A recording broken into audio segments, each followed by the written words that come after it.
Okay, folks, first video to upload to YouTube. I haven't done this before. Just an old retired guy here messes around with motors.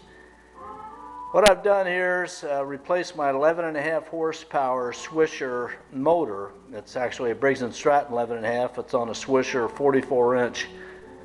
And replace it with a 17.5 horsepower from Northern Tools. Get them cheaper on the internet, but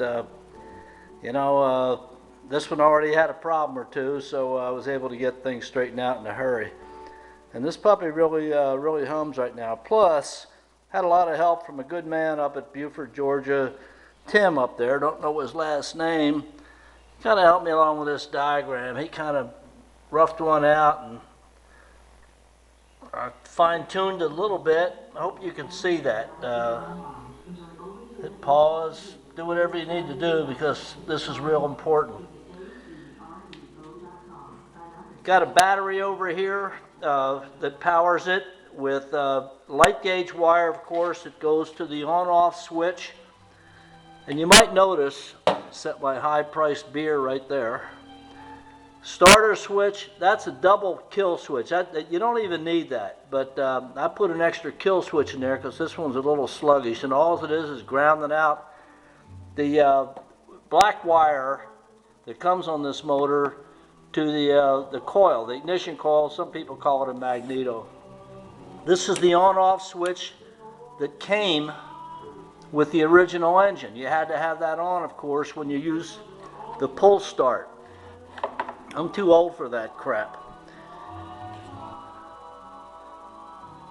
So coming back, 10 gauge wire works real good. You've got to look at my diagram. You got power going to the to a switch, simply an on-off switch. Coming from there, it goes to the starter solenoid.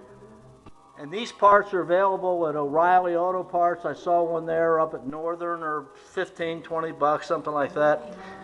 And from the solenoid, it comes around to the starter. It comes with the engine. Really sweet. This engine also has a backup pull start. As I said, I hope I never have to use it. The reason why I had to change out the engine for this motor, it was 7 years old, so I'm going to take a little sweep around the garage mahal. Got a little lift going over here. That's very nice. And out here in the driveway, I've got my Briggs & Stratton 11.5 horsepower. And what happened to this guy was it floated a valve here, just oversped.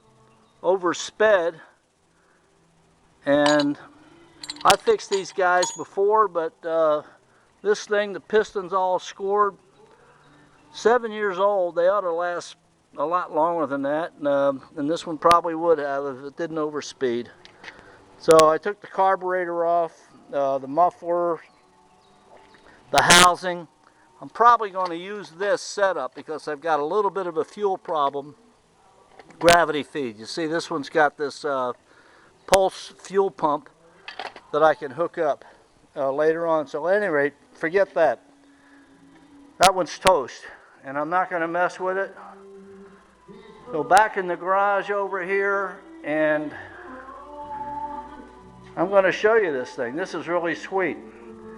Formerly 11.5, I now got a 17.5. It's upside down, but you can probably figure that out. About 600 bucks up at Northern. You can get them cheaper, but that's all right. Do what you need to do.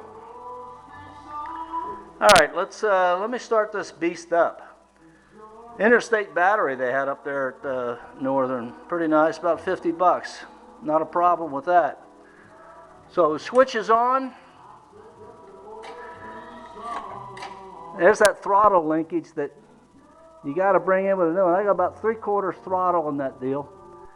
Make sure the blade engage is disengaged, of course. Let's see what happens. I'm over here, and all you got to do is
Bingo.